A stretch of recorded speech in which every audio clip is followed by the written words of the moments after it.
जय जगन्नाथ जय जगन्नाथ जय जगन्नाथ। पवित्र पणा संक्रांति, हनुमान जयंती एवं ओडिया नववर्ष देखु कि सुंदर तीनोटी पर्व गोटे तिथि रे आमे पाली आछे। हमर कि सुंदर परंपरा धन्य आमे ओडिया। एई अवसर रे आपण मानंकु आपणकर सपरिवार वर्गंकु यही यूट्यूब चैनल पौराणिक स्तुतिधारा पक्षर शुभेच्छा और अभिनंदन आशा करुछि। आपणकर एही नववर्ष पूर्ण आनंदमय हो। जगन्नाथ आपणकर समस्त इच्छा पूर्ण करंतु। जगतर नाथ जगन्नाथ कोटि कोटि ओडियांकर मौड़मणि प्रतिटी ओडियार प्राणबिंदु साहा और भरोसा से कालिया ठाकुर तथा बड़ ठाकुर बलभद्र और देवी सुभद्रा श्री चरण रे आसंतु आसंतु आमे समस्ते नतमस्त होई जिवा।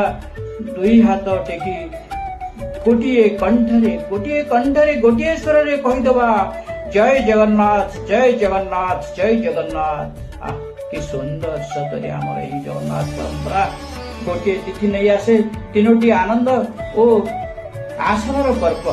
प्रथमे आमे पणार प्रस्तुति करी विश्व संक्रांति दे सूर्य पृथ्वी मध्य भाग अर्थात विश्व रेखार उत्तरायण गति रुहंती। अति सरल भाषा कहवा गले पृथ्वी सूर्यर निकटवर्ती होता है।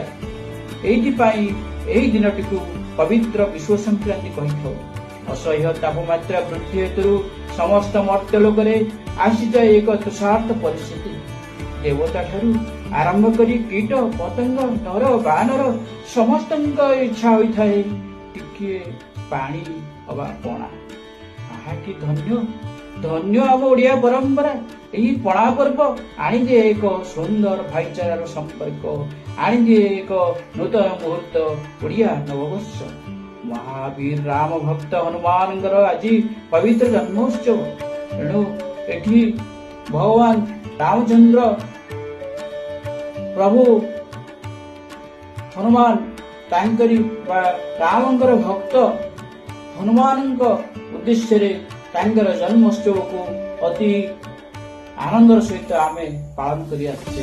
तेणु आमे समस्ते देख भक्त ओ भगवान उभय अर्थात राम एवं हनुमान उभय श्रीरामंकर एवं हनुमानकर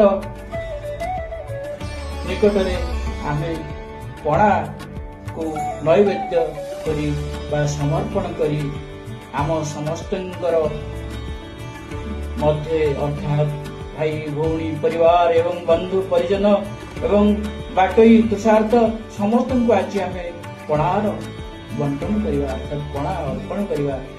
छादर रे कहवा आस भाई आस भौणी हे बापा हे माँ हे जगत और जेते सबु देवा देवी आम उपरे कल्याण करो। आमे समस्ते तुमरी शरणागत।